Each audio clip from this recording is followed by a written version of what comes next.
How to fix bullet points not indenting in PowerPoint. So if you're pressing the Tab key in PowerPoint to indent a bullet point, but it just inserts a white blank space instead of creating a sub-bullet, in this video I'll show you how to fix this. We'll enable keyboard tab indents, adjust toolbar controls, and fix broken slide masters list settings. So first, let's fix the main culprit, which is PowerPoint's autocorrect settings that it disables the tab key for bullet hierarchy. So just open up your PowerPoint, then you go and click on File in the top left corner and select Options here in the bottom left. Then click on Proofing in the left sidebar, and then click the autocorrect options right here.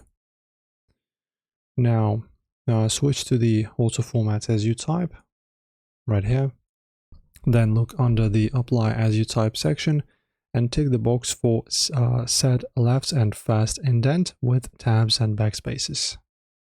Then just click OK, and now pressing Tab will indent your bullets to sub-levels, and pressing Shift Tab will outdent them.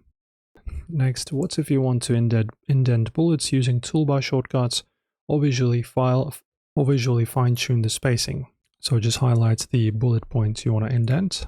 Then on the Home tab, look at the Paragraph section and click the Increase List Level button. Or you can also press Alt-Shift-Right arrow on your keyboard. Like that.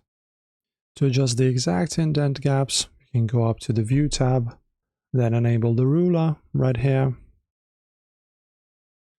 Highlight your bulleted text and drag the lower triangle marker on the horizontal ruler to adjust the text position independently from the bullet symbol. Also, if you want, what